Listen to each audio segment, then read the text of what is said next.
Hey everybody, wake up. This is Wake Up with Mark Joyner. Today I'm going to be talking about my morning routine and why.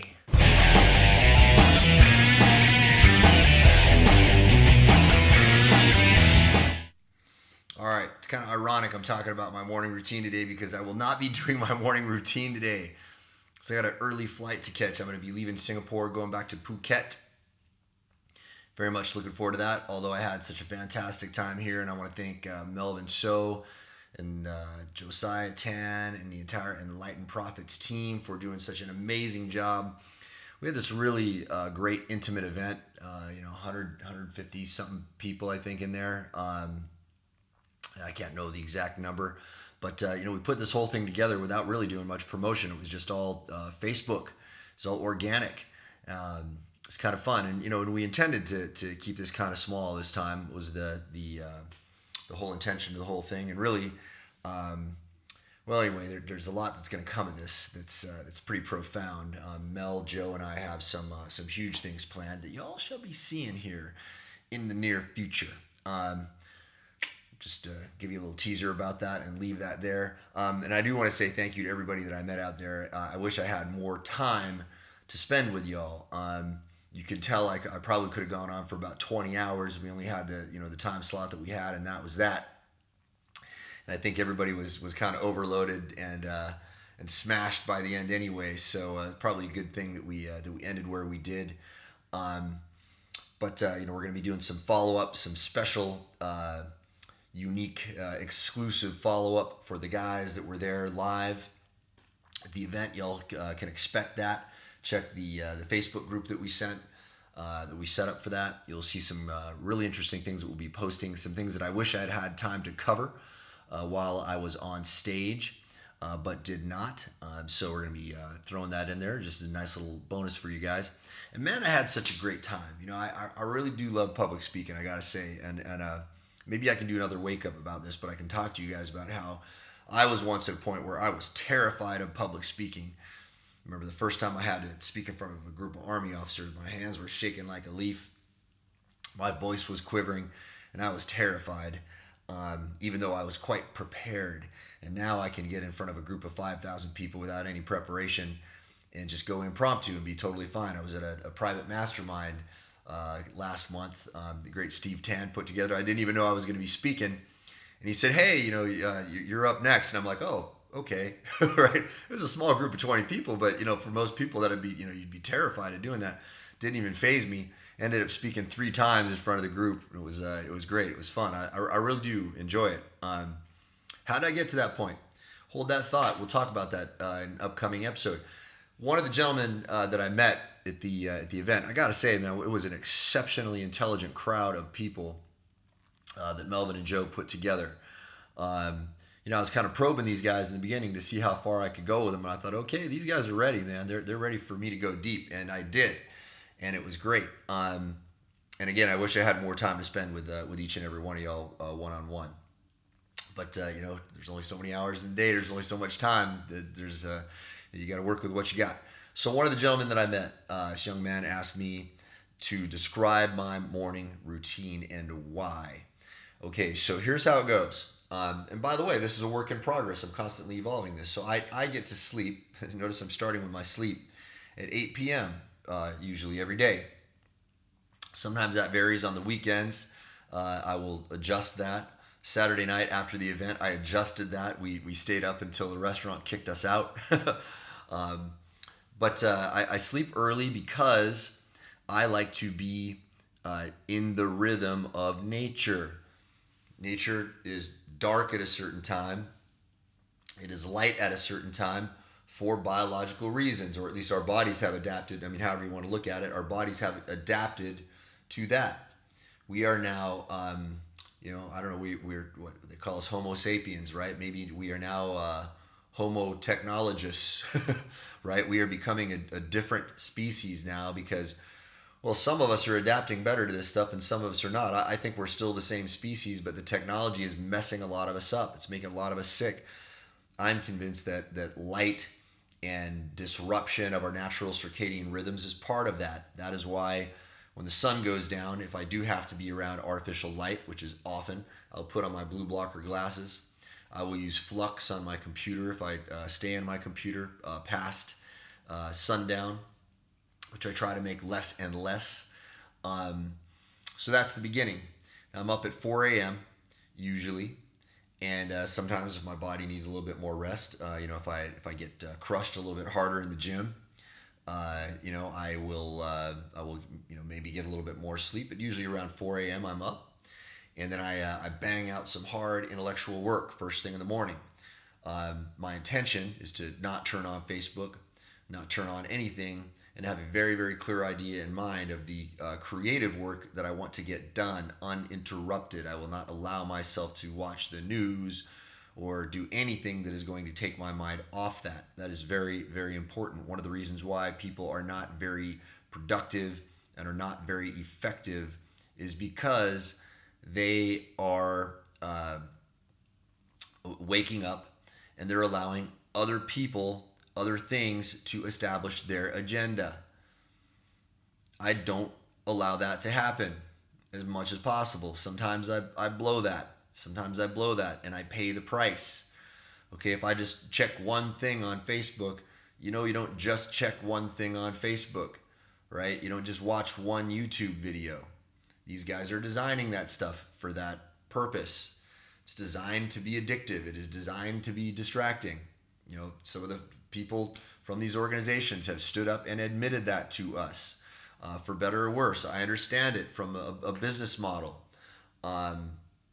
We have to be conscious of how we interact with these things. It's our responsibility to be aware and to adapt as these technologies are changing us, and they're changing us in some ways that are unexpected and unusual. We're getting effects that people would not think are normal. You wouldn't expect it to happen. The universe is far, far more complex than most of us can even potentially fathom. Far more complex than science has shown us so far. I assure you of that. I was speaking about this on Saturday, about some examples of things that are radically changing our view. We used to believe that Darwinism disproved Lamarckism, but now with epigenetics, we know that Lamarckism was partially right.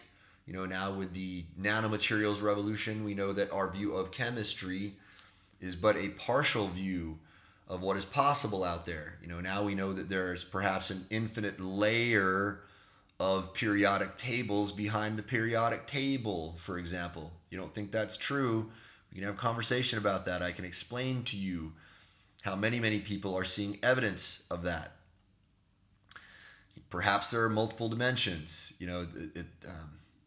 We should not be attached to any one view of reality, because I don't believe we are equipped to understand it completely. At least I haven't met anyone who is equipped to understand it completely. That would be the Godhead, if such a thing exists, right? That's not us. That's not us.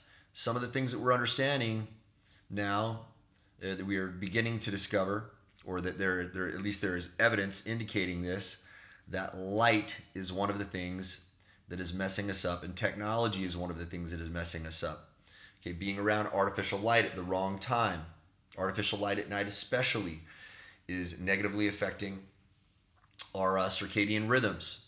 It's keeping us up at night. If you have trouble sleeping and you are a techno addict, that is something that you need to consider. You need to take a very close look at that. Dr. Jack Kruse is one of the guys who's been popularizing this stuff, but it is not only him. He is quoting literature. He goes into the scientific journals and he finds the data, the experimental data that is indicating to us that artificial light is having negative effects on us, especially at nighttime. Now, one of the things that Dr. Kruse advises is that you watch the sunrise. That is something that I have been incorporating into my sunrise routine, and I have been benefiting from that greatly. So, 4 a.m., I'm up, bang out some intellectual work. I've got an alarm set for 6 a.m. Why? Because sunrise time in Phuket around now is about 6:20. You got to find out when the sunrise time is, wherever you are. Okay, and it changes location to location. It changes seasonally. You got to be on top of that. So I give myself around 20 minutes. 6 a.m., boom, I'm outside. I'm doing animal flows, right? I have routines that I do, physical routines. And then right around when the sun rises, that is when I pop down into, my cross-legged position, which I'm evolving toward a lotus position. My legs are not quite ready for that yet, but I'm moving toward that. I'm getting more and more comfortable in a cross-legged position. It's one of the reasons why I incorporate that into my routine. It is one of my fitness goals. I have some rather obscene fitness goals. That one is not too obscene, but it is one of them. So I plop down into a cross-legged position after I do all these animal flows. And oh, by the way, I do the Superhuman 6 that Thomas Engberts is going to be teaching us all very, very soon. You guys will be seeing a website released about that I'm working with him on. Thomas is my personal trainer. He is also a guy that is fixing Johnny Walker's body right now. Johnny Walker is the one guy that people believe has a chance to beat John Jones in the UFC. He's probably the only guy who has a chance. That is my personal trainer as well. I'm working with him on his marketing. He's working with me on my body. Now, so I do my flows, my animal flows. You guys can Google animal flow and you guys can create your own animal flow routine. Benjamin Barone, my trainer back in Manila, helped me craft one. And then I have been modifying that and adjusting it, based on my needs. Go down that rabbit hole, okay? Moving your body in a very flowing motion throughout the day is very, very healthy. It's very, very good for you. It's a very good way to start your day. Okay, so then when the sun is about to rise, I get down in my cross-legged position and I do something called breath of fire, okay? It looks sort of like this. Google it, okay? It's a very forceful breath, okay? It's to be contrasted with Bastrika, which is more like that. So you'll notice with Bastrika, they're just pushing out and then they're allowing the breath to come in. Breath of fire is different. It's forceful in and out. It's Bastrika is more like, okay? Bastrika is something the hot yoga guys, the Bikram yoga guys do a lot towards the end of, I think the beginning and the end of a hot yoga session. After I do my breath of fire round, I do something that I saw Hickson Gracie do.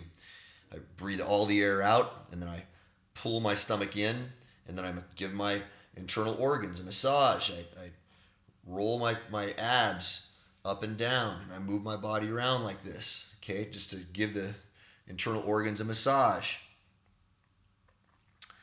Why do I do that? Well, your internal organs are surrounded by, for a lot of us, a lot of fatty tissue, and that is constricting the blood flow in those areas. There's also, going to be myofascial tissue in there that can constrict those things. Giving that massage in your internal organs stimulates some blood flow in the internal organs that is not experienced by most of us. And blood flow throughout your body is one of the things that you need to keep your body moving. As the great Paul Chek says, there is no lymphatic pump. You must pump it with movement. I've benefited from it greatly. It stimulates digestion. It does a lot of really good things for me. Seem to be doing a lot for Hickson Gracie. Hickson Gracie is a guy who fought undefeated 500 bare knuckle rounds. No holds barred fights. These are the fights that are even more intense than UFC, than what you see in standard MMA. He's sort of like one of the great lesser known heroes of the Brazilian Jiu-Jitsu movement. One of the lesser known heroes of the fighting movement. He's lesser known because he fights a more intense fight, and you don't see this on TV. UFC has stricter rules than you'll see in the kind of fights that Hickson used to do. Hickson's doing it. It's good enough for me. Okay, now, by the way, Hickson Gracie also has a morning routine. Similar. He does his stuff on the beach. I'm not living by the beach right now, sadly, but I'm living in a wonderful, wonderful location with some great, great friends. I'm around nature at the very least, okay? And it's important to do this in a natural setting if you can. After I do my breath of fire, I do a round of Wim Hof breathing. And I do a full round, capped by my held breath push-ups. If you guys have gone to the Mark Joyner 50 at 50 Challenge website, you can go to markjoyner50at50challenge.com and you can see me where on my 50th birthday I did 50 push-ups with my breath held. How did I do that? I did that with Wim Hof breathing. Now, normally you cap that off with an ice bath. I'm in a place right now where we don't have those facilities set up. That is something that my roommates and I are setting up so that I can go back into doing that. I strongly encourage you to look into Wim Hof breathing and ice baths. I am not a medical professional. This is not professional advice. Check with your doctor. Don't do anything stupid. I'm just a crazy guy who somehow at 50 years old is fitter than most teenagers. Okay? Some of what I'm doing might have something to do with that. I don't know. It's up to you. You decide. Your life. You're big boys and girls. You make your decisions. I'm not giving you professional advice. I legally cannot do that in today's day and age.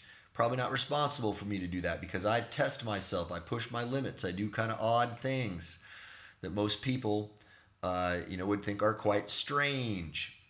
I share some of those things with you guys. My beliefs are quite different from what the traditional medical community would tell you is the capital T truth about the body. Why? I don't trust a lot of it.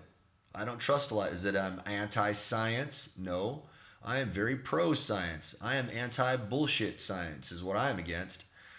I'm against some of the science that has been funded by people without your best interest in mind. For example, we saw on TV, decades ago. All you youngins are too young to remember this, but there was a time when we had a panel of scientists testifying in front of a congressional committee that cigarettes absolutely do not cause cancer. I think we all know now that there is a very strong correlation between smoking cigarettes and getting cancer. Now, causal, it's a whole philosophical rabbit hole we can go down. I'll give you one of my Joynerisms. You guys have heard me say this a lot. Causality is not binary. It is multivariate and conditionally dependent. Okay, do cigarettes cause cancer? Well, not always, but we see a strong correlation between smoking cigarettes and getting cancer. At least I know that when I smoked cigarettes, my physical capacity was greatly diminished. So why am I bringing that up? Because not all scientific literature is valid. Okay, a lot of it is paid for by people who have an agenda and want you to believe specific things. Okay, so I get my information from many, many sources. It's something I learned in the intelligence community. If you know that you have a target that you want to hit, and you want to make certain that that is a target that is a legitimate military target and not the home of a family, you better verify that information through multiple sources.